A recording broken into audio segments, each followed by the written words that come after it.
thing that's gonna save Lucha Ride is the fact that Lucha Reed is well, and then save Oscar too. I was about to say she's extremely talented in their thing. So, like I said, that's the problem with NXT. What was solved NXT is if they had permanent talent. If you had guys like, I'm staying here. NXT is where I belong, and I want that belt. Nobody's taking it away from me. I'm here. I'm like a 4-time champion, and blah blah blah blah. Well, Triple H is trying to get that there, though. See, the problem is you got. Here's the problem. Vince McMahon is now invested into NXT now. He loves NXT. See, there's your problem. You see, let Triple H run the helm. He's not letting. When I get teased because we get teased, right? So we get really good 205s and really good NXTs. That's Triple H's work. And then Vince McMahon, because the ratings are going up on the network, Vince McMahon steps in. I'm ready to tell Vince McMahon, step off the product. Let your son-in-law take over. Your son-in-law knows what he wants to do. His son-in-law has stated it himself. He's a fan. Triple H, if you listen to Triple H right now, right? He's trying to do something different, uniquely different than what his father-in-law is doing, Vince McMahon. And if you hear it right, I'm with Triple H on it to a certain extent, where Triple H lets wrestlers be wrestlers. That's why you get the good matches like you do on the UK scene and the NXT. Problem is, you got Vince McMahon over here. Vince McMahon's the problem. It's not Triple H. Triple H has a great vision where I see it, where he wants wrestlers to be wrestlers. And he even said, even Shawn Michaels, if you listen to Shawn Michaels in the UK tournament, the second annual one, he said that he wants wrestlers to be wrestlers. We do not want to restrict the wrestlers like prior. Like, I want it to feel like the Attitude Era, where we were able to do our thing and not have this, big corporate telling us what to do. You know what I mean? They want to kind of like how they want to bring in the indie talent, like how they have in the Ring of Honor, keep that gimmick and not really bringing in like not really restrict the people. So we're live. I hit the button because we're having such a good talk and I want it to be not recorded. Guys, it's me, the Liberal Hill, along with I'm gonna let you introduce yourself. What's up, guys? This is RevTech as always. What's up, everybody? Thanks, Liberal Heel, for having me. So we got we're gonna you need to turn your mic down just ever so slightly. Mic down, okay. Yeah, just the volume a little bit. Are we gonna do control room? There we go. You sound better. Cool. Are we going to do Ring of Honor? Are we going to do 2 or 3? We could do it all if you want. It's up to you. Okay. Yeah, so, if you're not tired or anything, it's up to you. All right, so we're going to save Impact Wrestling for the main course. Obviously, that's what the people come here for. But are we going to go Ring of Honor or NXT first? Your choice. We'll go NXT since we were talking about it and we're in the vibe of it. Okay, so I'm going to be completely honest. Haven't watched NXT in a while. Still know all the storyline. Me and you were talking about this before we went live. Like I said, that's the problem with NXT. Simple storylines, no real substance. They have great pay-per-view matches, but whatever.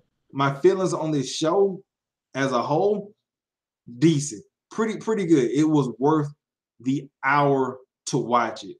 Well, if we're going to talk about NXT for a moment, the only thing right now that I have invested myself into every week watching, the problem with NXT is you're correct on that. It's the storylines. It is for developmental. I get it, but these are already established talents. Triple H is going out and getting established talents. There shouldn't be no excuse. You're bringing in Keith Lee, yeah, you're bringing him in an established talent, that should be champion right off the rip.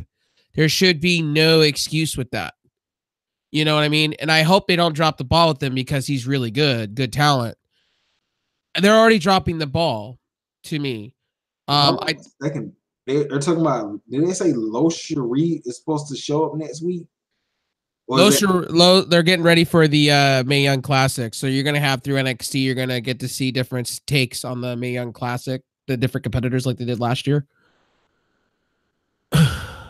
But the problem here's the problem though with that though is, and this is my fear, and I'm predicting this. Do you see this with Kairi Singh? And I'm sorry with anybody that I remember Kairi Singh being in good storylines. Okay, good storylines in World Ring of Stardom. Okay, with Lucha had amazing feuds, and it was fantastic. NXT Kairi, it's terrible. It's bad. It's bad. Like bro. This week they had her in a leather jacket, and you don't have her and Shayna Baszler throw down. What is that? Or context to why she has the leather jacket. Thank you. The pirate princess. Why is she wearing a biker jacket? She should wear something like piratey to show she's tough, or something like that. Or have something in the back of the leather jacket of like a pirate thing. You know what I mean? Something badass. And then why do you have her, like, if you're going to make her have a leather jacket, make her demonic looking. Like when she comes out, make her look like a badass Pirates of the Caribbean chick. You know what I mean? I don't know. I disconnected. And to me, if they're going to give her the title, great. But this whole feud is not making any sense to me. Here's also the thing before we get into the NXT stuff. Here's where I hate the Shayna Baszler storyline. She started when she won the championship from damn, I forgot the girl's name. She won it. She started Amber Moon. Moon. Irrelevant. She started bullying That's Dakota Kai. And then when she bullied Dakota Kai, you think, okay, they're gonna follow up on the storyline. Dakota Kai versus Shayna Baszler, win or lose, whatever. Instead, they have the one with the really nice smile, Nikki Cross, step in. Okay, you're thinking, okay, that's a roadblock. Okay, maybe Nikki Cross, that would help Dakota Kai storyline wise get up the confidence to finally fight Shayna. Instead, they have Dakota Kai still puts out, lose to Shayna. In comes Kairi, who hasn't really won any significant matches to fight the champ, get a title shot, and Dakota Kai, she swept to obscurity. It kind of reminds me of that not Roderick Strong, but the Perfect 10. Who's the Perfect 10? That Ty guy. Dillinger. That guy, when Bobby Roode won the title, if it was a good storyline, he would have beat Bobby Roode for the title instead of who beat Bobby Roode for the title? Was it? No, not Alistair. It wasn't Alistair. It was it was Almas, I think. No, it was Drew McIntyre. Never mind. Yeah. Sorry. And like Drew McIntyre, what happened to Ty Dillinger? Like, what the fuck? That's everyone that reminds me. Well, okay, so here's the deal with if we're gonna talk about Nikki Cross. Nikki Cross is being put in with the on SmackDown Live with Sanity. I knew she wasn't gonna go that far when they brought Sanity up to the main roster, and they took forever with that. That kind of made me angry. And then like you're not giving the best heel guy in the world right now, Eric Young, a tag team title belt. What's wrong with you? Okay, WWE does irritate me to a certain extent. I'm not a hater.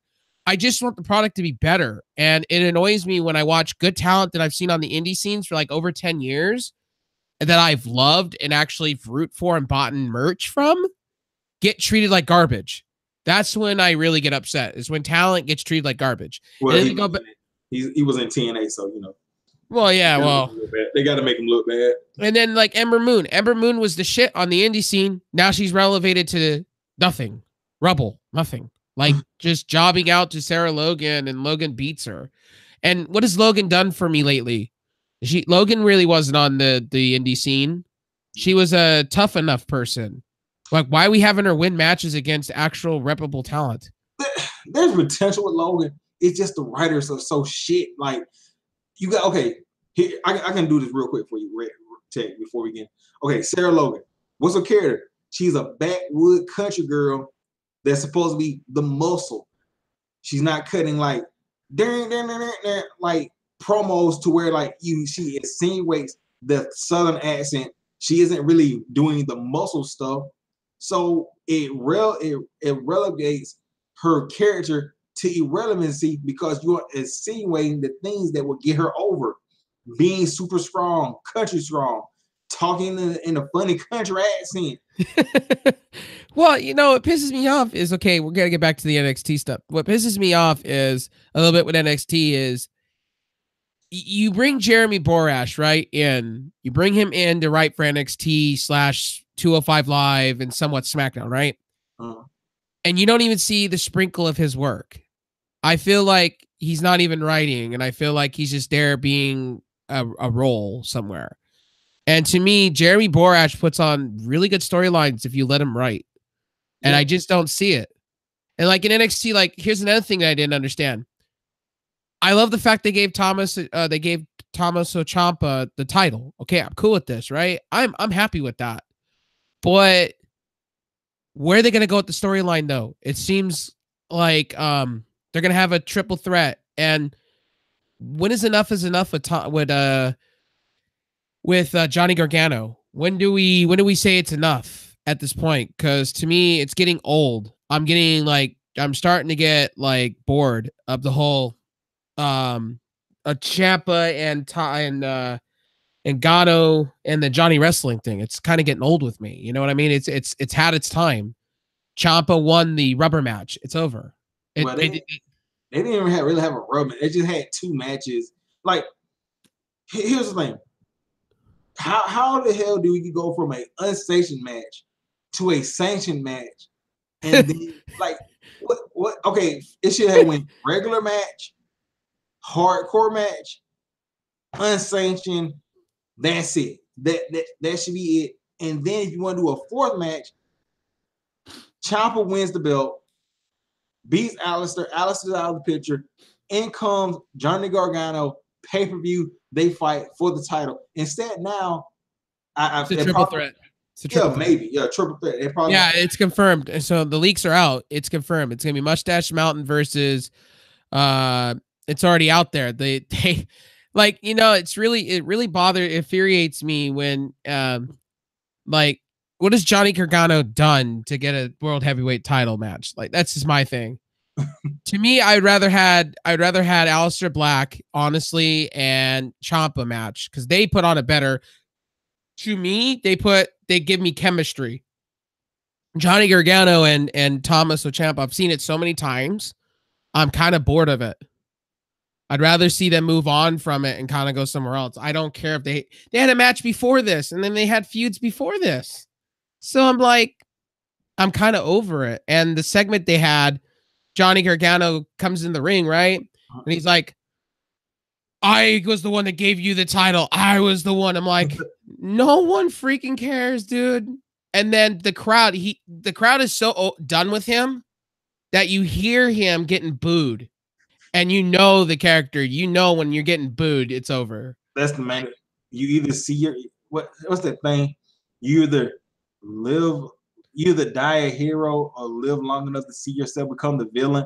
That's kind of the thing with Johnny Gargano. It's like Johnny Gargano. Will he work in the main roster? I don't think he will. I think he'll be on 205 Live. I say this now. 205 Live. That's where he's going to go, is 205 Live. He's not, the way Vince sees it, he'll be on 205 Live. And I know that sounds very shitty of me to say that, and I want Johnny Gargano. I see Ciampa in the next 6 months. If he holds the title right, I could see him holding the title for a very long while. And I'm happy with that. Ciampa is a great badass heel. It works. And the whole crowd is all invested in hating him. No music, no nothing. Just straight up, it's all him. Yeah, don't ruin it like you did Drew McIntyre. And Bobby Roode. You know, it's funny. Bobby Roode was like one of the best heels on freaking NXT television. And then you bring him to the main roster and you make him this baby face that eats pancakes, shoves pancakes in his mouth. And it's like the most dumbest. It's like, no, like, just stop. I don't know. I'm a Bobby Roode fan, but at this point, I'm kind of just going, they're having him job out. And I kind of see your point. If you're a Ty Dillinger fan or a Bobby Roode fan in NXT, that nostalgia's kind of gone away. And you're kind of just like, yeah, this character's just another jobber on Raw or SmackDown. It's kind of sad. Bobby Roode was better off on SmackDown than he was at all on Raw. What is he feuding with? Oh, Mojo Riley. What has Mojo Riley done lately? Nothing. Oh, it's over. He's feuding with Mojo. I didn't even know he was feuding with Mojo. Yeah, he's feuding with Mojo Riley, and it's kind of over. And I'm like, yeah, his career, and you kind of see that with Matt Hardy. Now you see with Matt Hardy now teasing a retirement. Why? Retirement from WWE. You know why? Because they're giving him nothing. They brought him in for nothing. And I'm sorry. I know I'm ranting, but I love Matt Hardy, and he should have just stayed in Ring of Honor. Him and Jeff should have just stayed in Ring of Honor at that point. Yeah. Because I knew they were going to get mistreated. And it was the same with Team Extreme. They brought Team Extreme in for 6 months. For what? Them to get freaking power bombed into a freaking table at the end, and then put in the Hall of Fame, and then like Bully Ray's done. Like Bully Ray outside, Bubba Ray Dudley outside of WWE, anything is the best thing since sliced bread. Just say he's such a good. He's a good heel, and he still can wrestle. I don't care if he's slow; he can still wrestle. I thought he was done after getting that big concussion that he had. I thought it was over when he got hit on the side of the table. I thought everybody was telling me he was retiring, and then he came back and he's just rolling. He's just beating people. That's the cool part. But NXT, what else did we have? We had heavy machine. We had heavy machinery versus the mighty. The mighty. It's like, and then you have the Street Prof. I'm sorry, but is it just me, or is this? I don't mean to bring race into it, but it to me, I want to say this nicely. I feel like the Street Profits are out of place in NXT, and it's a whole make fun of. I could say there's so many things I could say that's so wrong. It's the fact that you've seen the gimmick before. They're cool. They're flashy black guys. They're in a tag team. Wow, you've seen that before. Crime Time, dude. Crime Time. I've seen this before, and I'm like, no. You know what I would like to see in my time? You know who I'd like to see win the world championship is Bobby Lashley in WWE. Just hold the title. I like to see the black athlete get an actual title.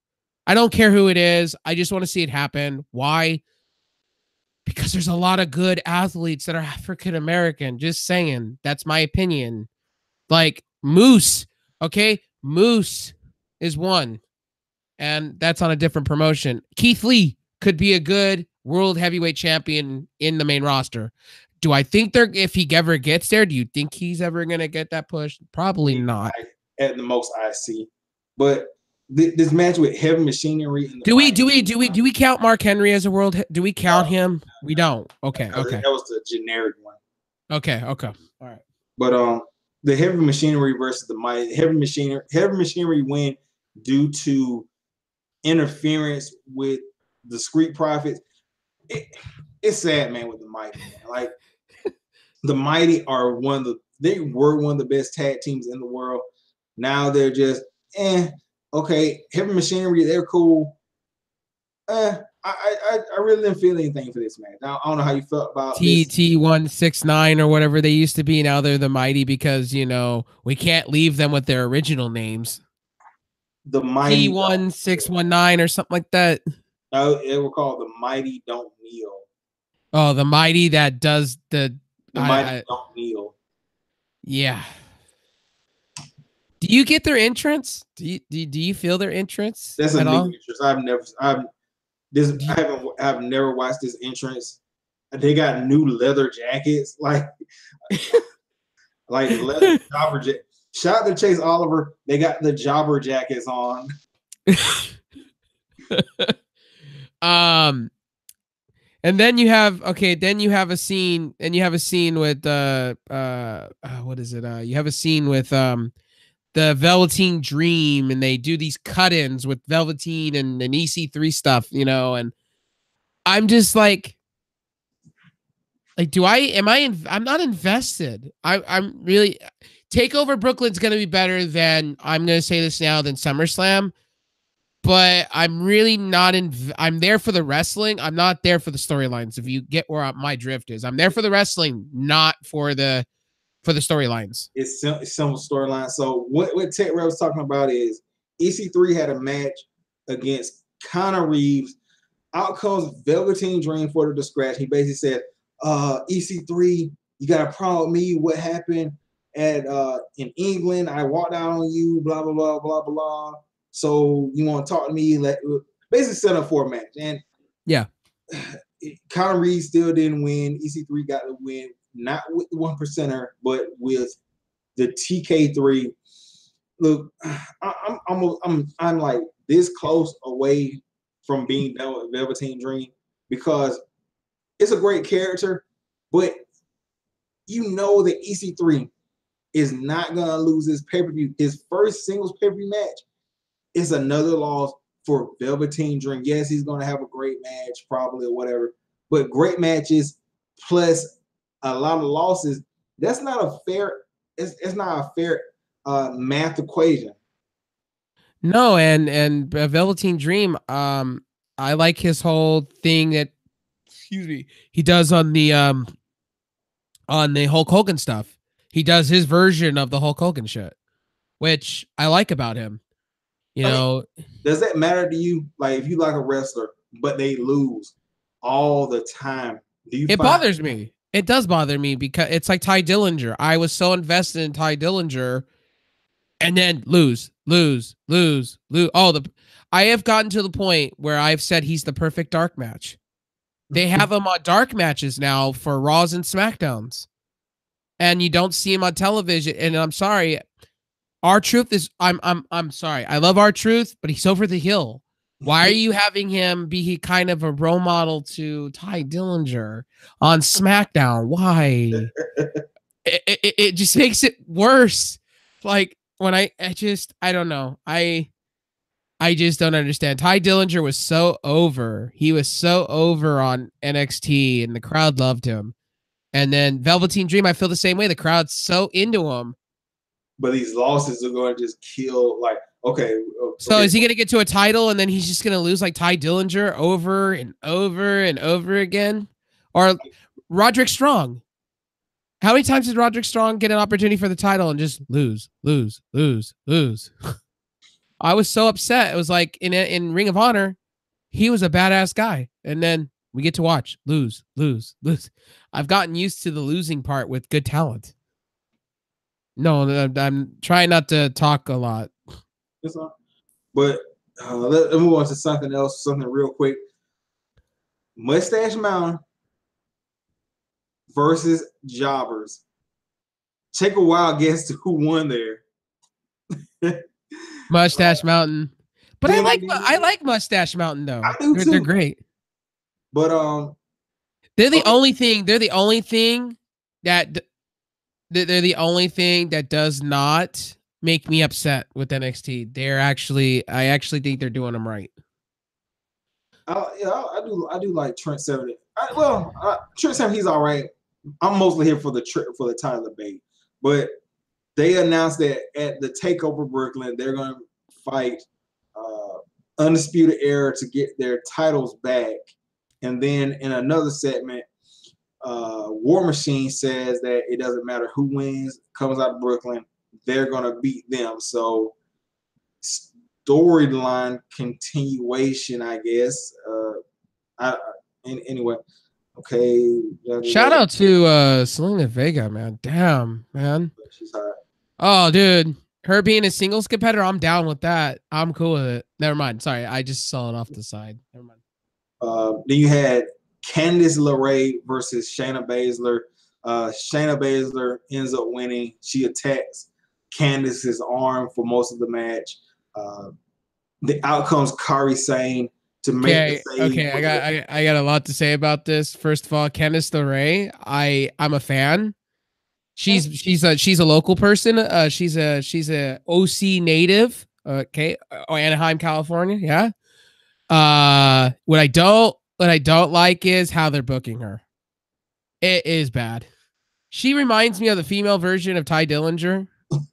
I'm so sorry to say that. I Candice LeRae I like, but they're booking her like Ty Dillinger. Lose. She's had more opportunities to get at that title and then just lose. And then they play it off on the fact is, oh, because of her feud with Johnny Gargano and Tommaso Ciampa. It's a mental strain on her. Okay, so real quick, do you see the comparison that they're doing with Ciampa? And I was going to ask you this earlier, and it just came to my mind.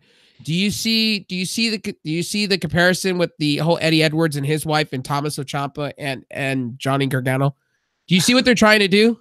Oh yeah. Do you see that now? Yeah. I saw that for weeks. I was like, it just came to my mind. I was going to tell American in the review. Do you see the whole copying of the two segments?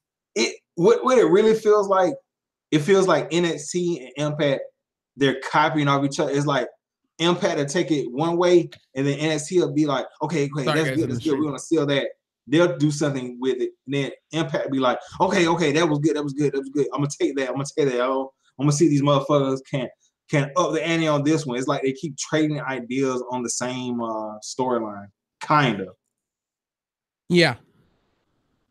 But okay, Kairi Sane comes out to save Candice with her leather jacket and leather boots and lack of English. Look, I love Kairi Sane. The look. I've been a big fan of her since she was tag teaming with Nakamura, if I'm pronouncing that correctly, bro. I'm a big fan of her. I was with her when she was doing alley-oop elbows. That's a long. Hey, you want to go back? You want to go real back? No. Lo Shirai and Kana and Kairi Sane. Let's go way back. Let's go way back in the history books with that one. That's how long I've been. American told me. When did you tell me? You told me like there were like these 3 wrestlers. And what was the other one that you told me back in the day? 2000. I've known you for a long time. The one that got 2011, 2012. Yeah, she got injured. I remember when Kairi Sane didn't even have the pirate gimmick. I remember when she was just kind of like HZK now is doing. When she was riding the motorcycle and stuff. Yeah. Where she didn't have the whole pirate gimmick. She just started recently doing the pirate gimmick in the last 3 years. She was never like this, but I'll say this: WWE dropped the ball. Triple H dropped the ball with this. Like coming out in a biker jacket. If you're gonna do that, have her have like a pirate skull on the back, or have her come out with street clothes or something. You know what I mean? Have her come out with street clothes. You know what I mean? And have her come out of the back. With pirate stuff on her. I could see like how can I say this? Like the pirate stuff on the back. Leather jacket with a Pirates logo. I'd be okay with that. But they didn't. And did you see the look she gave? Yeah. That look, I was like, you're not going to let him go? If she can't speak English properly, let her go and fight. Have her speak within her fighting. You know what I mean? Crowd. Yeah, play on the crowd and beat the crap out of Shayna Baszler and have Shayna Baszler barely escape. But no, they didn't, and they made Shayna Baszler look strong. And I know why Shayna Baszler may lose the title, because they need to push somebody up in the main roster for Ronda Rousey to make Rousey look strong. Or they're going to form the 4 horsewomen, because I think like all the 4 horsewomen are signed to WWE, so they might be starting that stable up in WWE. Yeah. As far as the main segment, because we need to get the Ring of Honor, Tommaso Ciampa comes out, basically says that he's the champion now, and everybody should love him, and he deserves it. Out comes Aleister Black, and then out comes Gargano. Gargano beats up Ciampa, and he said, "Look, bro, if it wasn't for me interfering, you wouldn't have the title." He keeps repeating it. Aleister Black hits him with a kick to the face, and he sells it really nicely too. So the question is, where are we going here? Are we going 3-way? Or is it going to be like a no more contender? If you guys have already watched the news stories, it's actually going to be a 3-way. Aleister Black, Ciampa, and Gargano. It's already been spoiled to everybody already. So if you want to get into the matches already, it's Mustache Mountain and Undisputed Era. You got EC3 versus Velveteen Dream. You got who else? You got Ricochet versus Adam Cole. You got the women's match, Shayna Baszler and Kairi Sane. Hold on.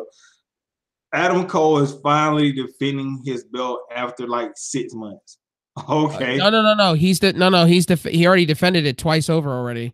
Once in England against Wolfgang, and that match was pretty damn good. Really? I might have to go back and watch and that. And then what was the other one? He had another title defense against somebody, but it didn't last very long. He's only had maybe like grand total on television and pay-per-views or network specials. He's only defended it 3 times. Who did? Oh, he had a title. My bad. He had a title defense against Oney Lorcan. Yeah, and Oney Lorcan got screwed over though. That's because of the whole Undisputed Era. Had nothing really to do with Oney Lorcan. Where the hell has he been on TV? He's very interesting to me. And Danny Burch. Danny Burch, yeah. Like, I don't. Yeah, see, that's another problem. They might be getting them ready for the main roster, but they really don't have a character or anything to hold them up. So they might be looking for a fail on the main roster. Yeah. So let's get into Ring of Honor. We've got the NXT. It starts. Whoa, what do we give NXT though? I gave it a average. Watchable. It was watchable. It was okay. I agree with that. I agree with that. So, but I'll say it's better than Raws and SmackDowns though. yeah, definitely that. So Ring of Honor 726 starts off with a really good match. Jonathan Gresham versus Kushida. A battle of 2 technical guys. Kushida ends up getting the victory with a pin combination. Surprising, knowing that both of these guys are submission specialists. I enjoyed the hell out of this match. How'd you feel about it? Both very, very, very for the stuff I watched. Cause this match, okay, I was watching it as I was cooking dinner, on my tablet. So because I could do that. And I gotta say the match, honestly, was very entertaining. Like they were both kicking each other, they both were finishing each other. They're both very good. As American said, or Liberal said, it's they're really, really good at their counters and stuff. And Ring of Honor, like it was a great opening match, and it felt like a pay-per-view style match to me. Yeah, the way Kushida, he transitioned and got the pin with that Back to the Future, aka Seth Rollins' old finisher. That was dude, it's great. Like that, I don't know why Trevor Lee stopped using that as a finisher too. That's a what do you call it? It's a schoolboy driver or something like that. What move was Rollins doing? He did the same thing. It's called like a schoolboy driver or whatever, but he had like a different name to it. Oh, okay. The small package driver. Sorry about that. Small package driver. I got you. But Kushida calls it the Back to the Future. Oh, got you. Then you had. I'm gonna be looking forward to this next week. Marty Scurll talks about Shane Helms and facing him, saying that he doesn't need a costume because he's always the villain. So next week, are you looking forward to Marty Scurll, the villain, versus the hero, Shane Helms, the Hurricane? The name, man. That brings back nostalgia to me, though, so I would have to say, yes, I am, just for the entertainment part of it. Okay. And I got Marty Scurll winning it because, Marty's the best thing since sliced bread right now. Like, his gimmick is too good right now. Like, I get excited every week when I see him on television doing something either troll-wise or heel tactic-wise. Marty's always been good. He's like a modern he's like a throwback to like those dastardly heels in wrestling. Yeah, he reminds me so much of I know I'm going to compare it to something. Remember when The Rock turned heel, right? Mm-hmm. Kind of reminds me of that, kind of. Just being a flat out troll. And then when you need to be really, really serious, then be serious. And that's what he does. He brings it both to the table. Now, when he's in the whole ring, the whole Bullet Club, the Bullet Club stuff, he kind of goes fits into the background. You know what I mean? He's not really much of a dominating force, but when he's a singles competitor without the Bullet Club around him, he's really good. Yeah, I got that same vibe. I got that same vibe. Like I saw him versus Kenny King without Bullet Club there. Yeah. But when he was with the Bullet Club, he's just another face in the crowd. Yeah. That's true. So moving on, you have a promo from SoCal Uncensored. For Christopher Daniels, excellent promo to Cutter. He says that, look, when I got here, I was kind of upset about people that won the world title, and I was upset that people were cheering for Cody. So I took my anger on people, did a lot of things I'm not proud of. But here's the thing. They told me that after my contract's up, it's over with, they're not going to renew it. But instead of crawling on my knees, begging people to do it, whatever, I had a plan. We're going to win some titles and hold leverage. Bring it down. I mean, Daniels is an excellent promo cutter. Then it gets the shit with. Do you think this is all just storyline though, with him and his contract situation? Yeah, it is. I mean, not unless they're gonna. Unless they do a whole. Are they gonna do the whole? Who just recently retired? I saw that video on your channel that recently just retired from Ring of Honor. Unless they do kind of something like that, I highly doubt that. Does Ring of Honor have a Hall of Fame of some sort? No, I mean, I think they do. Yeah, unless he's getting into a Hall of Fame of some. I think it's all just kayfabe, and you're literally just going to see him back in Ring of Honor again. Not unless he's going to go back to Impact, but why would he go back to Impact though? That's just my question. Unless the money was good. Yeah, the new management too now.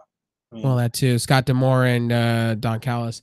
Or unless maybe he wants to do the whole NXT thing, like, what's his name is really trying to do, James Storm.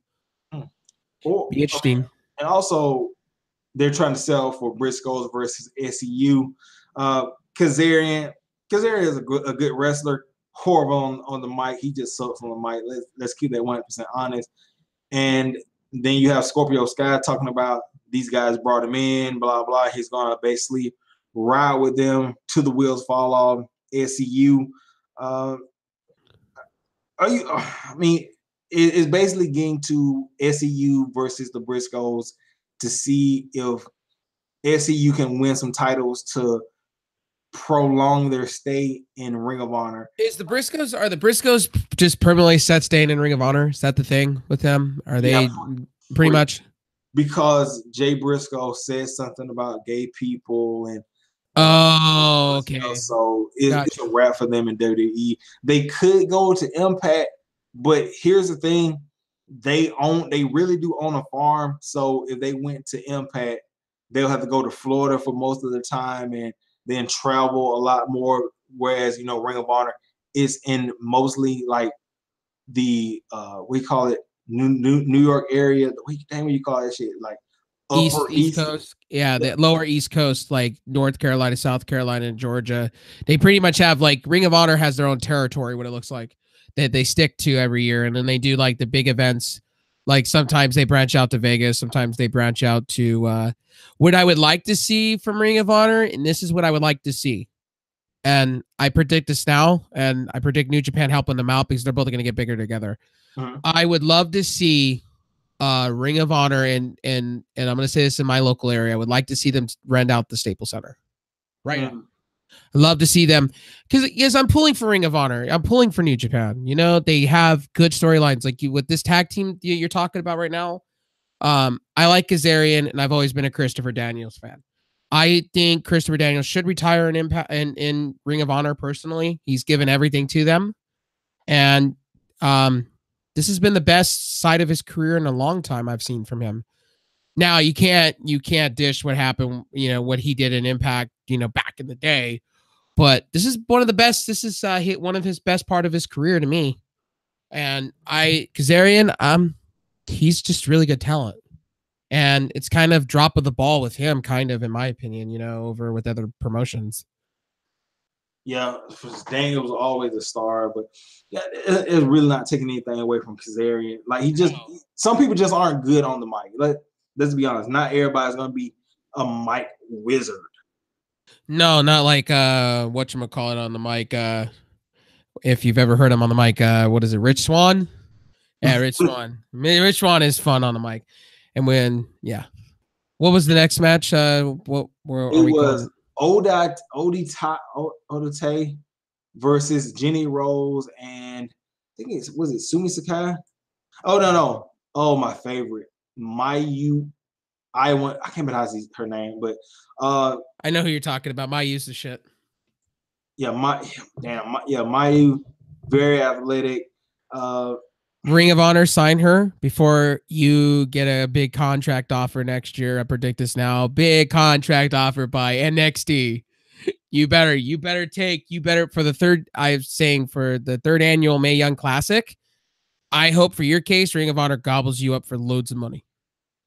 I would like to see Ring of Honor or Impact gobble you up. I don't want to see the 3 for 3. To me, then it becomes a monopoly. You know what I mean? With Stardom. Yeah. You know, what was the whole point of Stardom and Ring of Honor coming together?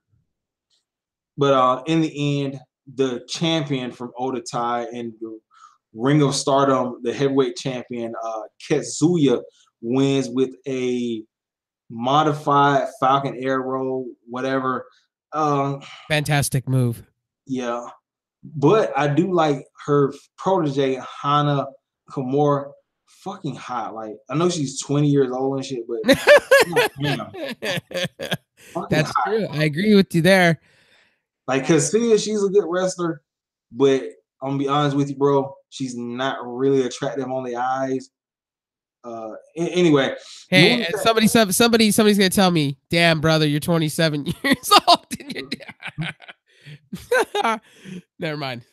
Then you have Jay Lethal talking about winning the title is a throwback from last week where he talked about winning the title in the 4-way, how excited he is and everything like that. Jay Lethal needs to lose the title ASAP. Why? Why? Because I just not feeling him. This time around, I'm not feeling this whole like feel good for me. I'm not feeling it.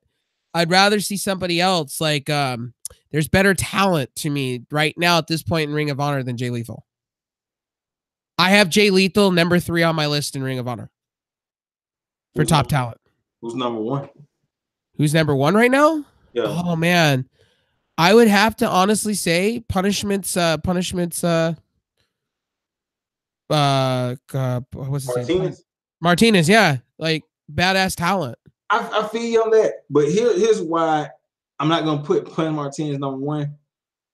The dude has a cool gimmick and everything like that, but on television, you'll see on television next week or whatever, the motherfucker drops the gimmick and just comes out like American Badass Taker without the eye makeup, without the gimmick, without the darkness, and basically jeans and a bandana. I'm like, oh, what? Whoa, bro! I thought you were from the depths of hell when they start selling bandanas in the depths of hell and Gucci boots. Like, what the fuck, nigga? And I would say number 2 would have to be Hitman Page. Ooh. I'd have to say number 2 for that because the reason why he puts on great matches, but they're not giving him anything. Yeah. And I'm very entertained with him. He's very entertaining, and I think he's ready for prime time. I think he's ready for the main card scene. He's only got like 6 points in the G1, so he's pretty much done in the G1. Well, yeah, because to me, even in the G1, same thing. I feel like he's underutilized, and I feel like he's number 2 in my list. He's number 2. Now, great match against Evil though. Like that match versus Evil was good. The match against I think he had a match against Minoru Suzuki. Yep, that was a good match. He's a performer and he puts on good stuff. I would say number 3 would be Jay Lethal, just because Jay Lethal has won the title before, and I would say number 4 would be Cody, right behind that. And the reason why I don't put Cody up higher is because Cody. What has Cody done for me lately?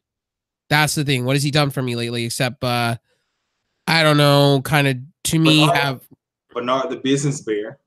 Yeah, what has he done for me lately? Until he puts on a really, really good Ring of Honor match, in which he hasn't done in a while, I'll bump him up a little bit, but he's not putting up 5-star matches. Adam Page is putting up 5-star punishments. Martinez is putting up 5-star matches to me. But and Jay Lethal, the only problem I have with Jay Lethal is his character. I can't buy into what he's doing to feel good. I'm more of I want Truth Martini back. You want him to go full Ric Flair. I'm the champion. I want him to stop. I want them to stop saying, "Oh, he's trying to capture the past." I want him to come out and just shit on somebody and talk about the reason he's the champion. But I feel like he's just a replacement for Dalton Castle. You know what I mean? That replacement because Dalton was hurt. To me, I'd rather him come out and go, I'm not the replacement of Dalton Castle. I'm my own man. And whoever he goes against, I want him to go to the face of him and go, I'm the champ. I'm the man. You want to see I'm the man? And then he slaps the guy right across the face, knocks him down to the ground. Says, I'm the man. You better look up to me the next time. You better be serving me drinks and getting me stuff in the back room. That's what you're going to be. You know, that's what I miss about Jay Lethal. Jay Lethal is a badass heel when he had Truth Martini behind him. When he doesn't have Truth Martini, it's just I can't buy into it. It's like him reflecting in the past. It's like, cringeworthy to me. So let's get into the main event so we can get to Impact. The Kingdom defends their title against this weird tag team of Kenny King, Chuck Taylor, and Izod Income, whatever the jobber with the dreads. Yeah. Look, the Kingdom win this match, and that's unfair to Isaac Income or whatever. He did pretty all right in this match, but the Kingdom, they win with their finisher, and their finisher is completely shit. If you've never seen the Kingdom's powerbomb or finisher, Taven sets the guy up for a powerbomb. Okay, you following? The two other guys, Vinny and TK, go to the ropes, and when they come back off of the ropes, they pull the guy down by both of his arms. But in this instance, Vinny, he misses the ropes and tries to catch up to TK on the ropes, and like it just looks like shit. Like that's the worst finisher ever, bro. Like I love the Kingdom, but their tag team finisher is complete horseshit. We talked about this earlier.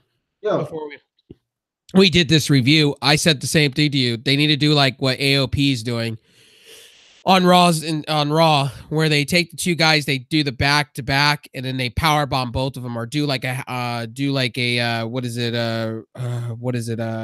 Oh my God, what's the guy's name? Back in the day, the Outsiders. What's his name? You had Nash, Scott Hall, Razor and Ramon, where they do a half wing angel kind of deal, and they just throw them like on the other side, like Hernandez does, touch back to back, and just power bomb them like that. They don't. Or better yet, why don't you do what AOP does? Have them, like I told you earlier, like they have them in the middle of the ring and they do this devastating clothesline. Double clotheslines from two different angles. Ooh. You know what I mean? It'd be more sadistic that way. Powerbomb. Yeah, now that could work. That can work, yeah. What I saw tonight when I was watching off my tablet was it looked like a botch.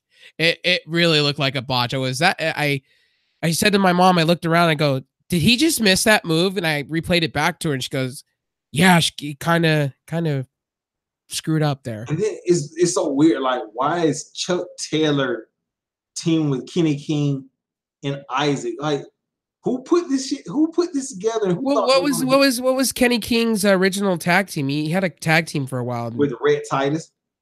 Yeah, like what happened to that? I thought they disbanded. They split. Okay, they were the All Night Express when they came back, when Kenny came back, and then they formed the Rebellion.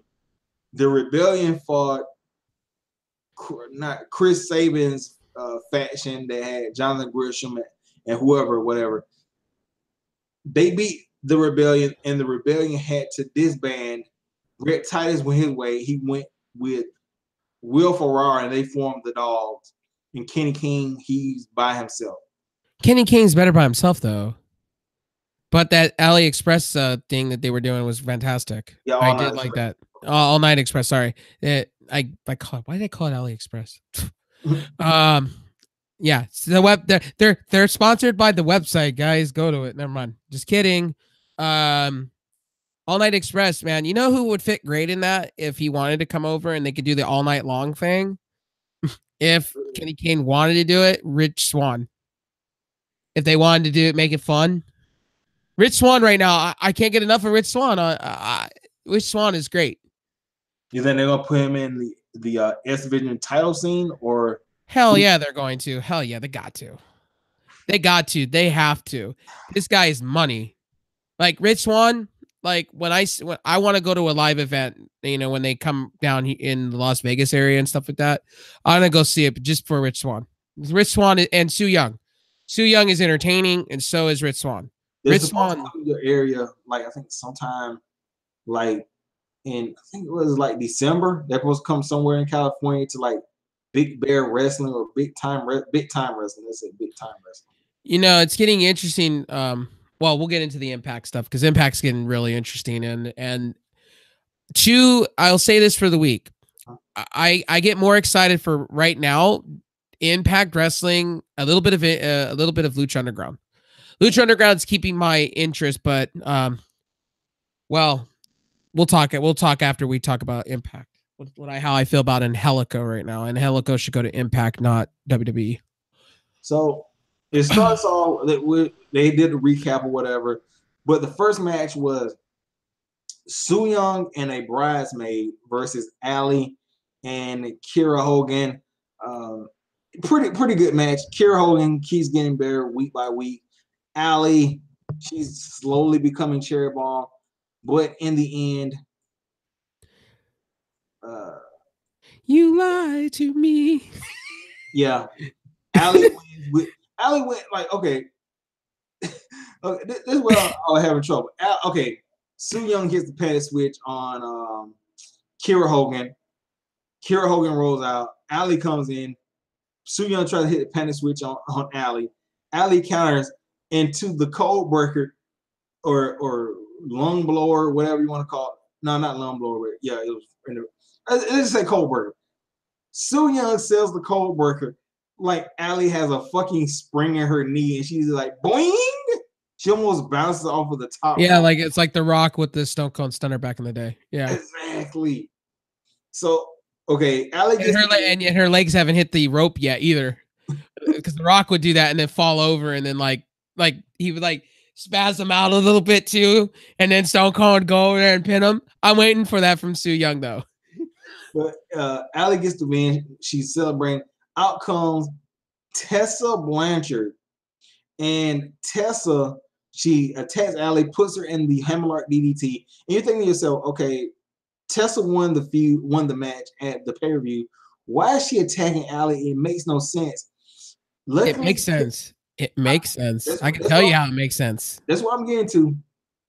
Tessa in a promo, she says, look, she attacked Allie because she wants to make an example of her. And Allie, she knows who Allie is. Allie is trying to skip the line. She got this match with Su Yung. She pinned Su Yung. So automatically, she would get a title rematch. Not on Tessa Blanchard's watch. She's not going to allow Allie to be selfish and take a title shot, which makes sense. So all in all, a good opening segment. Your thoughts on this tag team match and Tessa Blanchard? Yeah, I'll give it to you. Don't lie to me. No, that's got to go. First and foremost, it's cringeworthy to me. Allie's getup is weird looking to me. I don't understand coming out of the ring. Don't get it. If you're gonna make Allie like a face heel, I don't know what they're doing. Was she supposed to be like Rosemary's disciple? That's what I thought. I think that was just only for like one match. Well, make her demonic. You know, if you're gonna have her, turn heel. To me, I believe this. She's gonna be Cherry Bomb, and they're gonna repackage her as that eventually, because her gimmick is just the bunny thing is kind of just over, said and done. The match was good. Su Young's great talent, and I don't know why we have Allie 1, 2, 3. I don't understand that. What has Allie done for me lately, except lose? And to me, this is where Impact kind of just missed the opportunity, because I feel a triple threat's coming for the women's title or the Knockouts title between Tessa Blanchard, Ali, and Su Yung. And this is my belief, I think Tessa Blanchard is going to win that title, though. I think Tessa Blanchard is going to win, because it's going to set up where she's going to beat Ali in one way situation or another in the future. But Tessa Blanchard, I'm cool with this. I wanted her to do the whole one punch thing instead of the DDT. I'd rather her come and Ali turn around and just knock her out with a punch. Or you want her to be flooring bitches like with the Big Show knockout punch. Yeah, just like her, just knock her out and say, "This is my time. This is not your time. This is my time. Get in the back of the line. This is where you belong. I beat you. Why are you even trying to get anywhere near me?" Kind of like that Jerry Springer moment. I can't believe you're telling me that's your kid, and then flip table. That's what I kind of want from Tessa a lot. Tessa's great. I'm grateful Impact brought her in. And I'm grateful, right? I'll tell you this, Tessa Blanchard, if she's not Impact champion or Impact Knockouts champion in the next 2 months, I'll be disappointed, because she is a great heel. And I want her to hold that title for quite some time. I feel the same sentiment. But moving on, you have the OGs fighting jobbers. Jobbers get beat down. Interesting thing here is, okay, so there's this guy who's a part of the jobber tag team. He's supposed to help Homicide jump up while he's hitting the Gringo Killer. He doesn't do it, which leads to Homicide drawing him on his fucking neck. Like you go back and look at that shit. It's pretty devastating. Would think Homicide broke the guy's neck. And then Eddie Kingston comes in. He's like, "Okay, I got something to say." And the guy, he's like, "Oh, my neck." And Eddie starts wailing on the guy with the sock and the billiard ball and the sock. He's like, back up. I'm like, this guy is having a bad day. And he calls out LAX. Out comes LAX. They attack. One of the LAX members has an axe, and it's straight up pandemonium. Conan says, "Okay, that's it. Retreat." And you see a promo segment to where they're like, "Okay, hey Conan, why'd you do that? Why'd you take us all? We had them on the road." Conan says, "I raised those bitches. I know what they're trying to do. They're trying to get you guys mad and angry and off your game." And then he says something that I really didn't understand. Like, okay, this kind of shows that you're the bad guy. They try to take me out. They're not gonna take me out. They're gonna learn like everybody else that you don't mess with LAS, 51-50. So basically, you turned it about you when it was about the new LAS members. Thanks a lot, Conan. And what was up with them? Okay, so there was a segment. There was a part of the match where when the LAX came out, where the titles were in the ring. I was like, Conan, take the titles, dude. What are you doing? What are you doing? Your tag team titles, like, are they irrelevant? Like, and I was waiting for the young guys, the young LAX to come out when they came out to take the titles. I was like to gain them back, and I was like, what is this? I'm sorry, but the segment personally with the jobbers were funny. At the same moment, that whole segment with LAX and the OGs was kind of straight up trash. Got to say that nicely, because you would think that the belts would be kind of important. Yeah, that and Conan. Conan needs to go. Conan just needs to freaking go at this point. It's not working, and you could see it's not working. And Conan could be a funny character, though, in a way, too, or a serious, funny character. I was expecting Conan to grab the titles. Grab the titles.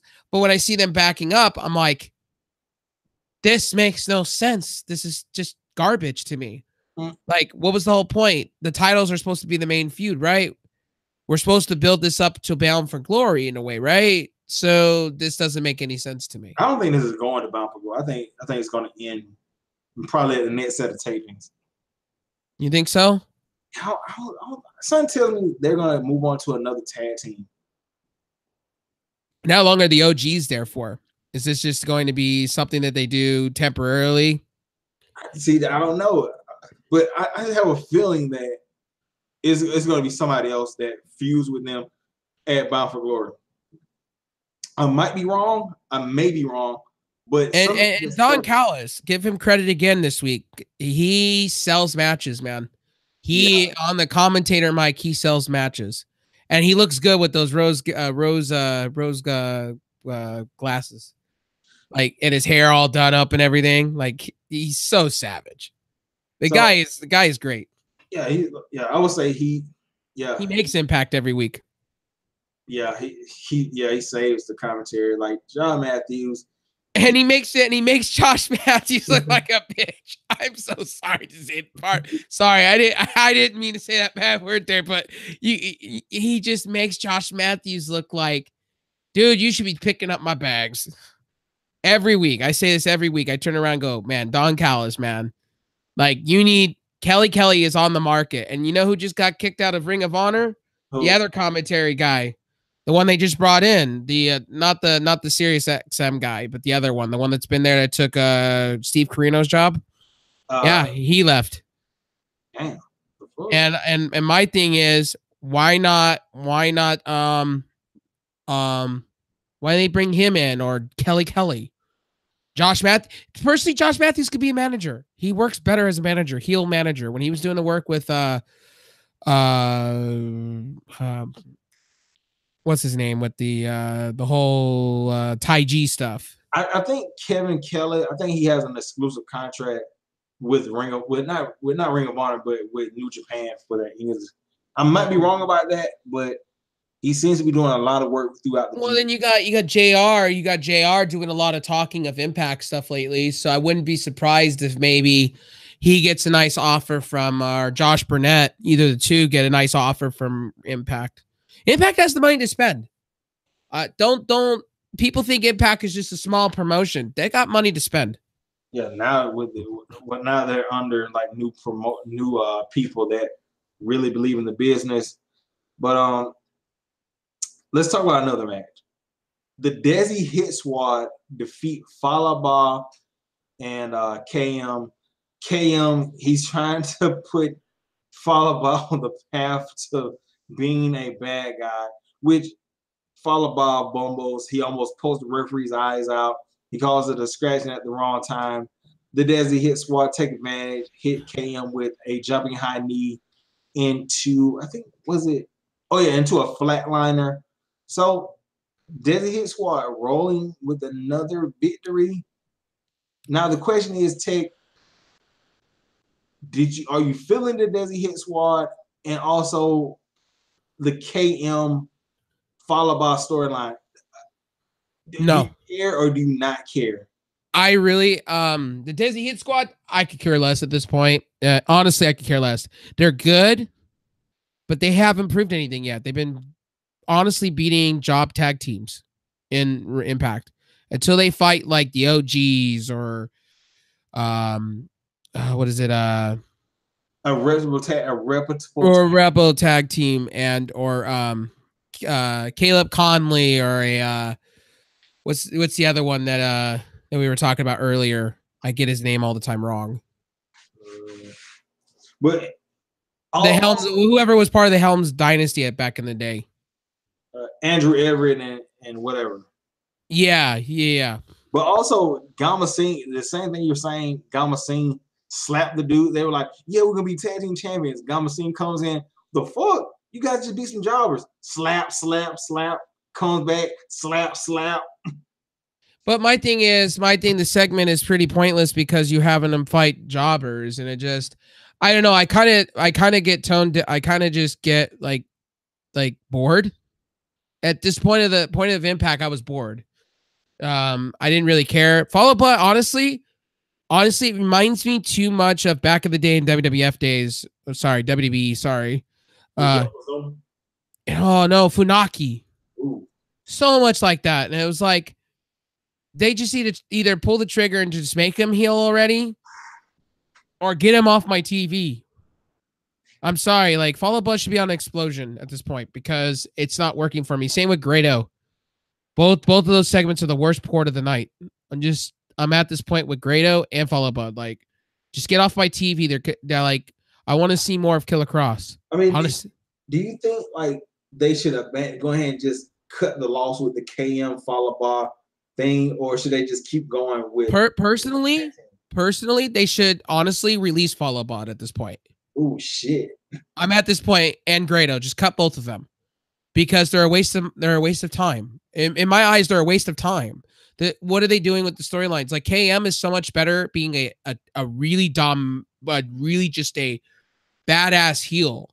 Like, I liked when KM would come out and say, I didn't order this pizza. Yeah, you did. Here's your information. No, I didn't order the pizza. And then he beats the crap out of the guy and throws him through a wall. That's the KM I like. This KM, I'm like, get off my TV. Just get off my TV. Get it on Explosion. Stay on Explosion. Because this is not working. And then being part of the tag team, I get what they're trying to do. They're trying to capitalize on the whole B team thing. I get it. But at the same time, it's like, it's garbage. And Fall Out Blood, it doesn't work. Fall Out Blood is more of a face. It won't work as him being heel. And I saw that coming from a mile away. It doesn't work. He's too likable. That's the problem. And him trying to do the heel thing, it just doesn't work. Have you noticed, like, when they do the segments, it looks stupid. It falls flat. And same with Grado.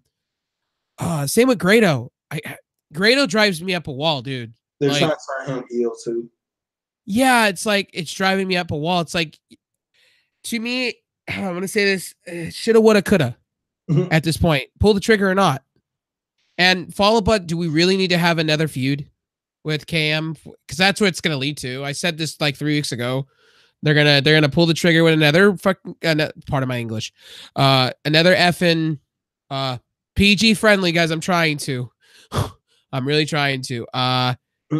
It's just, I don't know, dude. It just feels like, to me, like I want to go up to Fall Out Boy and smack him in the face myself as a fan and go, dude, just get off my TV. Stay off my TV. I'm not mad at him as a character. I would just like to see him in different organizations being treated better. That's all this is. It's just scripting. That's what it is. It's the problem. Is like you seeing like no growth of his character. No. Massively over. He reminds me so much of CJ Parker. Ooh. Like, not going anywhere. Gimmick. Try to make you heel, but try to keep you face at the same time. It just doesn't. And you can see the crowd is not buying into it. You see it too. Crowd's not getting. And I want Rich Swann back. I can't say that enough. Rich Swann, please. We need an injection of Rich Swann. I need my Rich Swann per week. Then you have Santino, or I forgot his name or whatever. Anthony Calatini, I think. Santino. Let's just but his name is Anthony though. But he's backstage with his student. He's like, look, bro, you've been training, put the hard work in. Talent opportunities like this don't come around all the time. So make the most of it. Don't be scared, blah, blah, blah. And then the guy walks away. He's like, I hope he doesn't get hurt. He's like telling him, look, this is not MMA, this is not judo. Austin Aries, he's gonna do whatever it takes to win. So be ready. He comes out to the ring, and Austin Aries comes out. He's like in street clothes wrestling the guy. He's like, look, I don't even need to put on my stuff here. Like, I got this. He eats a banana, throws the shit into the crowd. He has a little rough patch with Dustin, but for the most part, knocks him out, hits the brain buster. It was a jobbing match if you really want to go with it. Basically, a way to make fun of the guy. And Santino throws in the towel, and then Austin still hits the guy with the last chancery. Santino gets in the ring. Austin Aries and him have a face-to-face. Is he coming out of retirement? It felt like that. It might, bro. If they have an Austin Aries versus Santino match and it's anything relevant to good, I will lose my shit. Because he did say on an interview recently when he was showing off his JoJo or whatever they call it, he said he's like, this is the first time he has felt really good for the first time in a long time since post WWE. It could happen. And I could see a 5-star match happening. Now I would pull that trick if he does decide to come back. I do a Bound for Glory match personally. And I would have, if it was me, I know the Eddie Edwards thing they're going to build up to here to Kingdom Come, but I'd rather see him like, I'm going to come out of retirement. I'm going to make you my, B word. And I'm going to beat you at Bound for Glory. I'm going to show you what a real champion is. I'd love to see that from him one more time. Just one more ride in the sun with him. I mean, I'll ask you this question.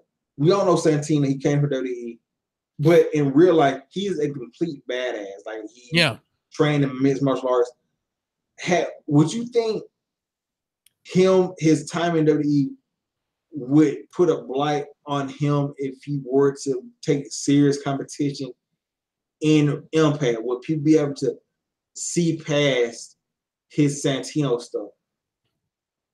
No, because the WWE fan, okay, the WWE fan doesn't want to see, and I noticed this with other talents that have moved on from WWE, like Sami Callihan.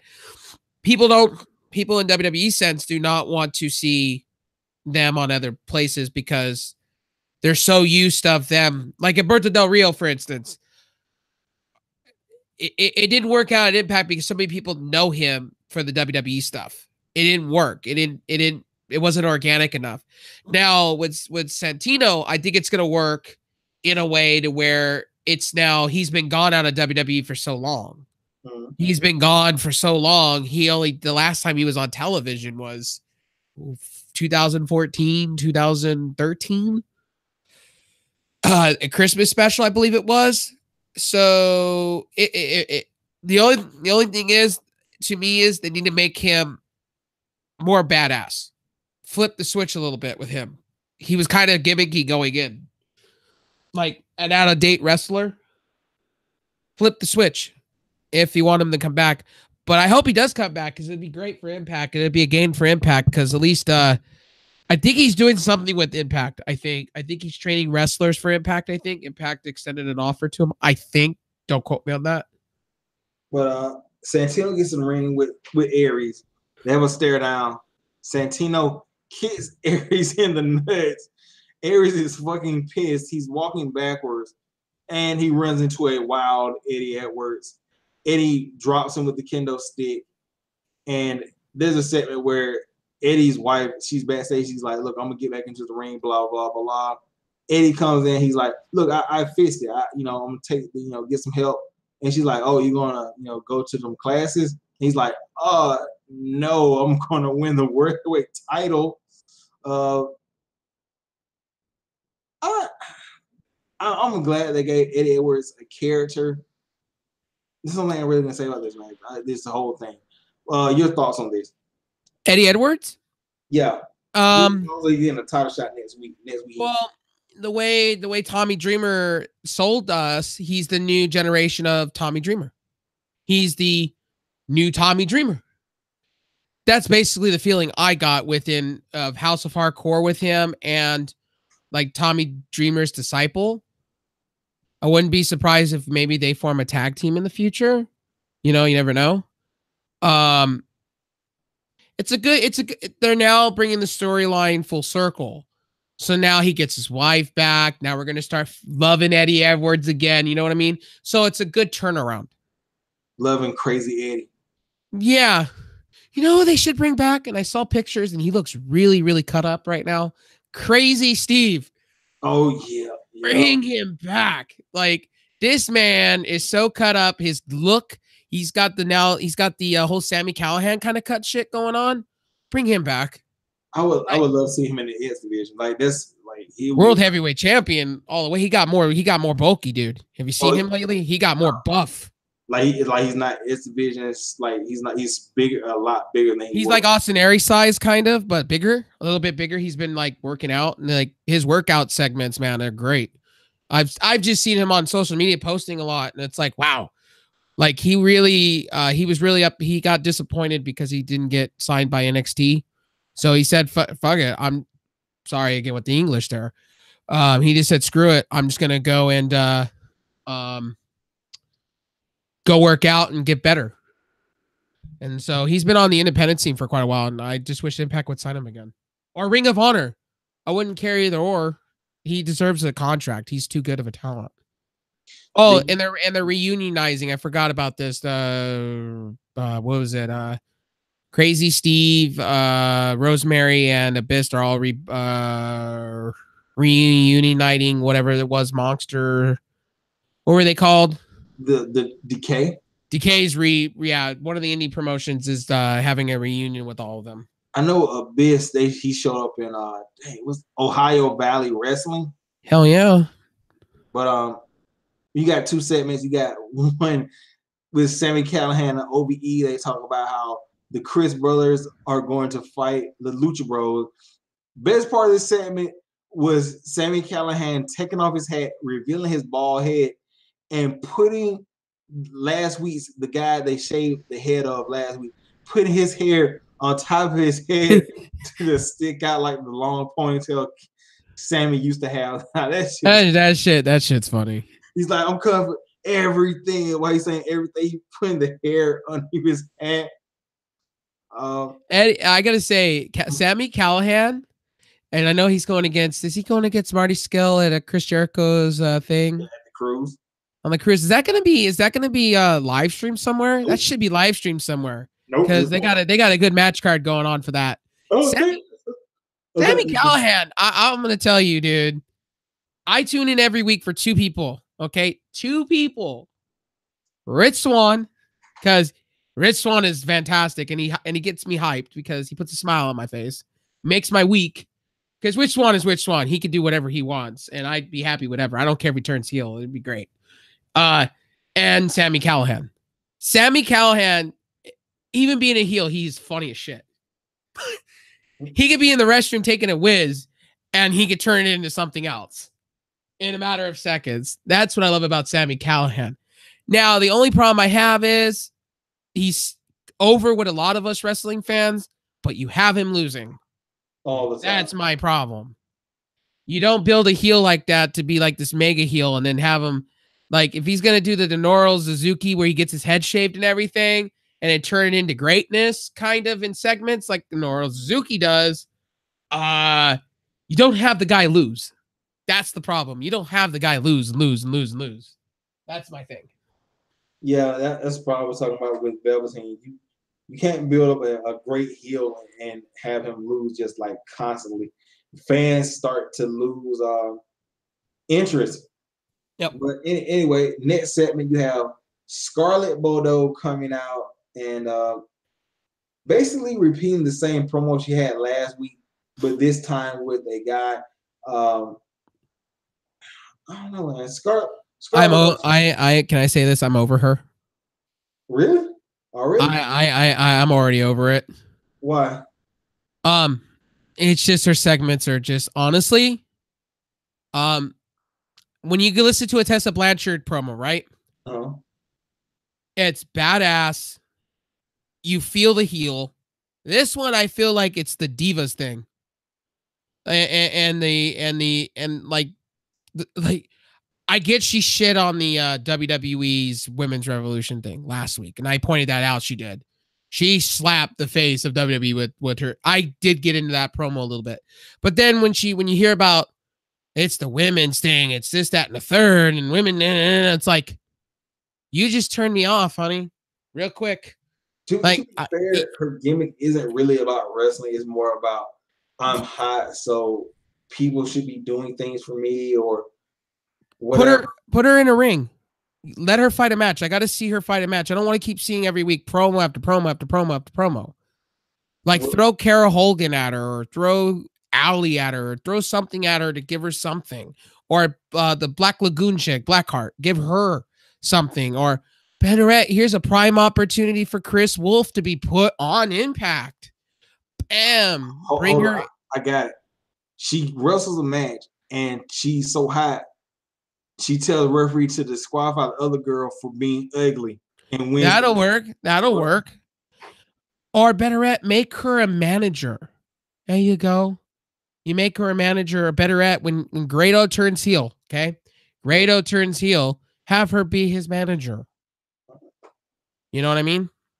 I can see that, but I think right now they're probably going to have her by herself to like build up the sex appeal and I'm just not feeling her personally. I wasn't. I thought they were gonna do when they did this whole promo thing. I was like, okay, so she's gonna have red trunks. She's gonna have the red, the red stuff all over her.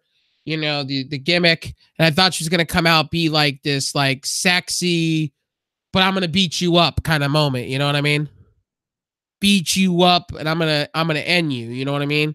I didn't feel that. I feel like this is like how can I say that? The beautiful people back in the day reminds me a lot of the beautiful people back in the back. And I didn't like the beautiful people at first. It took me a long while to get into it until Madison Rain joined it. And then it just, I loved it. And then I went, oh, okay, now I understand why this is happening. She needs somebody behind her to make me believe a little bit. But like a big chick, like an enforcer type chick. Yeah. Like that. This is a perfect reason why Sienna should have stayed in Impact, but I understand why. Moving on, you have Grado God. confronting Eli Drake again, saying that he wants to fight him in a tag team partner along with Joe Henry. And this is the genius of Eli Drake. Eli Drake just grabs the cult of Lee, and they're like, okay, well, whatever, we're here, whatever. Fast forward to a match. Joe Henry gets distracted with Katrina and the cult of Lee. Grado gets a gravy train for his troubles. And the cult of Lee, please tell me this is a new fashion. They latch on to Eli Drake. Eli Drake and the cult of Lee, fuck yes. Grado and a feud with Joe Henry. I don't know. I don't know. I talked about this early in the review. I can't stand Grado. Off with the television. I get why the big English promotion that got more views than Impact and WWE in 1 week for having their first television WOS with Stu Bennett, formerly known as Bad News Barrett. And I get why Grado lost the title there. Grado should be off television. It is just bad. I personally don't feel for Grado. I never really have. To me, it's a waste of time and a waste of a spot for a good talent. And Grado's good. It's just he doesn't wrestle how he wrestles on the indies. Grado is an excellent wrestler, but for some reason in Impact, he phones it in and he relies too much on comedy. And to me, they brought Katrina in for no reason. She can't wrestle. We've seen that with Rebel. And honestly, she would work better with the other guy, Joe Henry. I think that's probably the plan, but I don't know if they're going to turn Grado heel or they're going to turn Joe Henry. If they turn Grado heel, every week I'll watch this for the train wreck. Every week, just because. I'm so sorry. I don't mean to be mean. I don't mean mean to Grado, but he needs to go. You don't think he'll work at it as a heel? No. No. Dude, that guy, honestly, they've misscripted him so many times since the Dixie Carter era. It's just been so bad. And there's no return for him. I'm sorry. Grado's just not funny to me. It's yourself. What? That's his catchphrase. It's yourself. It's yourself. Great. Yeah, you wear the fanny pack, bro. Why didn't you come out with some actual badass ring attire and actually be a big dude that beats? You know what? He could be a Titus in a lot of ways. He could be a Titus in a way. What? If he worked out. If he worked out, he could be a badass big dude that beats the shit out of people. And it just, to me, it just doesn't work. It's like Falaba. Falaba, I feel sorry for because it's the scripting. It's the way they're booking him. And And KM doesn't need to be part of that. And the same with Grado. Grado does not need to be there. Grado honestly is a waste of talent on Impact. He should go somewhere else first time. Like I see him in House of Hardcore, I think, and he's so much better in House of Hardcore than he is in Impact. Like a lot of the talent that I watch they cross over are better on House of Hardcore than Impact. It's because of the way they're scripted. And the thing is, I feel sorry for Grado in a lot of ways because Grado could be excellent. Grado could be X Division champion for all I care if he was scripted right and he actually had a good gimmick. But that's all I really got to say about that. It's just, to me, he's just off my TV. But speaking of that, let's get into your next favorite segment. Look, I'm a big fan of Matt Sydal, but what I do feel you. His promos have kind of become generic, especially after losing the title. The first one was okay. You're talking about the universe and materialistic stuff. It doesn't really matter. This promo, it just felt like he's phoning in. And I would also like to see where they're going to take Matt Sydal because he is a good, talented wrestler, but I want to see the direction of where they're going to take Matt Sydal. Yeah, here's the two things with Matt Sydal. This is where the title comes in place. This is where the Grand Championship should come back, or the King of the Mountain. Why, Austin Aries? Why you do this? Okay, never mind. This is where they bring another title into place, and I think this is Matt Sydal. Honestly, it doesn't work for me because he can't come heavyweight champion at this point because he's lost. They didn't pull the trigger with him with the X Division title trying to go for the heavyweight title. They vested all the money into Christian Cage, Brian Cage, sorry. And they've put a lot of time and effort into him, which I think he's going to be the next world champion of Impact. I think he's going to be the face going forward for Impact. I think Austin Aries will win the X Division title again. I think they'll do the flip flop of that effect. And Matt Sydal just falls flat and all that. That's where I told you this 3 weeks ago. Like they need to have another title on hand, like a television title at this point, because where's Matt Sydal go from here?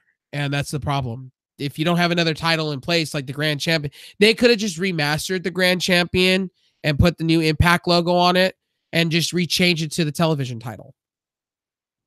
Honestly, hopefully they do find, even if they don't do a title, they have a decent storyline. Well, now picture this: the Grand Television, the Impact Grand Television title. Think about that. The Prestige title. Think about that. The Grand Prestige Television title. The Impact Grand Prestige Television title. That has a great name to it. And what Matt could do with that title, he can make the title be bigger. He could say, this title is bigger than the X Division title. I feel bigger. And then you can do all that harmony stuff, the third eye, and make it all bigger. You know what I mean? And then you can have like Ishimori and him go at each other for the television title. You see bigger opportunities for Matt Sydal, and it makes it bigger. Matt Sydal, I just don't know what they're going to do with him at this point. You can't go after a heavyweight title, right? I mean, it's possible. Do they pull the trigger and have him go again at Brian Cage? No, if I had to guess, he's probably going to either get into a feud with somebody or he's going to get into a feud with Austin Aries and have a main event show. Well, also, too, what bothers me is you got Johnny Impact in the mix of all this. Like, he just steps up the line. When he comes back, he's just like, oh, I'm here. I'm going to go after Congo Kong, and then I'm going to work my way. I'm just going to demand a heavyweight title right then and there. That's what it is. Johnny Impact. It's like Johnny Impact and Brian Cage. They are throwing everything at the whole sink at them. And then you got Pentagon that I just don't understand what they're doing. They're doing a whole Lucha house party thing like 205 Live. I think really what they're doing is with Penta and Phoenix, they're probably about to leave Impact, so they're giving it this farewell tour at the cost and expense of OvE and Sami Callihan. I don't think that. I think Phoenix is too good of it. I think they're going to stick around. Phoenix is too good. Phoenix is, to me, could be world champion right now. Flat out world champion. I don't know why they're not giving him the world title at this point. Because his brother's there. Pentagon just overshadows Phoenix. Is Pentagon actually his brother in real life? Yeah, they're real life brothers. Oh, okay. Well, to me, Phoenix should win the X Division title at this point. And what I think should happen is Pentagon should turn on him. Have that feud like they did in Lucha Underground. Just pull that same string. I can see that. But let's talk about the main event. OvE versus Pentagon Jr. and Phoenix, the Lucha Bros. Pentagon and Phoenix get the win with their second, the second jumping cradle power driver of the match, stomp power driver, whatever you want to call it. And I have no problem with them winning. It's the way they won. Who did they do that on again? Dave, Chris. So it doesn't. Okay, I'll say this: Sami Callihan didn't officially lose. It does not count. Yeah, but OvE's been losing like for months now, though. It still doesn't matter. He didn't lose, so I don't count that as a loss now. Now, if he got pinned directly by Pentagon, then I would say, okay, yeah, he did lose the match. He legitimately got pinned clean. But no, I think this is just the start of something. I think Sami Callihan's gonna go crazy. I really believe. He looks that way. You're putting other people's hair on top of your head and stuff. Well, I'd like to see him come out with like a crazy Steve kind of gimmick. Get rid of the vest and just come really psychopathic. Just personal opinion. Match was great though. Yeah, it had a lot of twists and turns and stuff like that. It's just, like I said, I'm sad that OvE and even though Sami didn't get pinned, he still was made to look like, complete. Like an idiot? Yeah, come on, bro. Like, he gets dived into 2 times on his broken arm. Like, okay, you take this guy who's like made to look like a vicious psychopath. Well, here's the thing. You got the generic Lucha Brothers over there, the generics. I call them the generics because they're generic. And then you got OvE over here. That's great. What a good storyline going for them. And a lot of us that love good heel turns and good heels over on one side. And then you got the generic Lucha Brothers over here, which to me, I would just like them to come out and have those little spinny things like the Lucha House Party and then, virtually the Lucha House Party 2.0. Phoenix should be fighting for titles. And at this point, I'm kind of just over and done. What has Pentagon done for me lately? And it feels like we said a month ago, before Slammiversary happened, we said Pentagon is just there in the background, man. He's just there to be there. And he needs to be either, and this is hence why another title should be made, personally, or better have a trios title. There's something, if they want to, attract, the whole New Japan audience, bring the 3 trios title. But I just don't understand. I don't get it. I will never get it. And this match made no sense to me as a whole. We'll see where it goes the next set of tapings. I think they're supposed to start tapings in a couple weeks or so, or next week. Yeah. Do you want to talk about the Mae Young Classic real quick? Because we did talk about.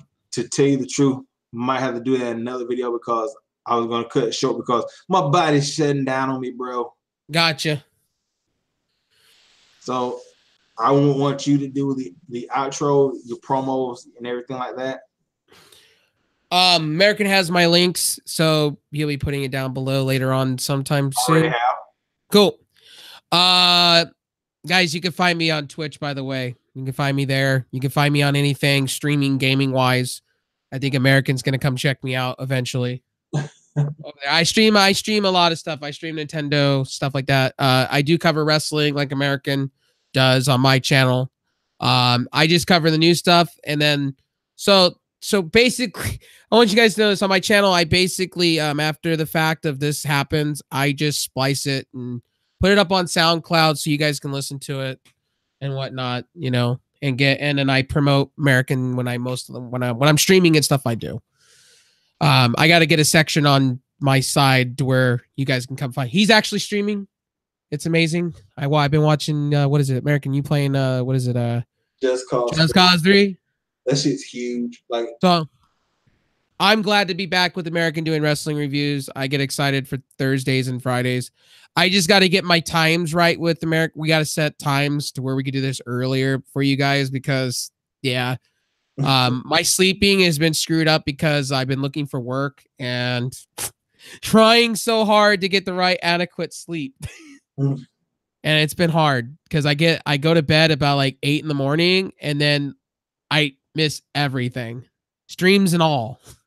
And I feel really bad because trying to keep the commitments, but I'll have a link on my all my social media for you.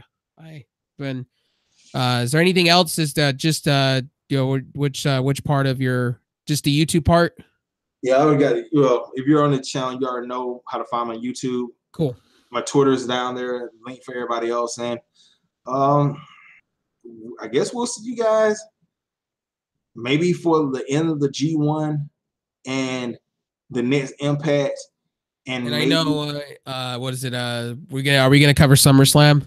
Yeah, definitely. So when is SummerSlam? SummerSlam is at the end of the month. Okay, yeah, definitely that. And then we got what's at the end of the month? I think we got some Ring of Honor stuff at the end of the month. What is it? Read their England tour thing. Oh yeah, doing? Honor United. Yeah, the reunited stuff. So we got that. Yeah, but it's 3 days, so we're gonna have to pick the best one or the last day. And then we got the Mae Young Classic coming up soon. Oh yeah, which you're excited for because you want to go over because your favorite wrestler is on there. Nah, it's a lot of wrestlers. Madison Rain, Ashley Rain. I do like me some Madison Rain. I can't lie to you. Hey, I'm good. They're keeping with her real name. I'm cool with that. Well, they have to because Impact owns the name. So yeah, because they got the. Thanks again, American, for having me, as always. Oh yeah, I'm finna go ahead and hit the hay, and hope you do well, bro. Everybody else, Wow, not savage at all. Okay. All right, bro. See you later. See you, Matt.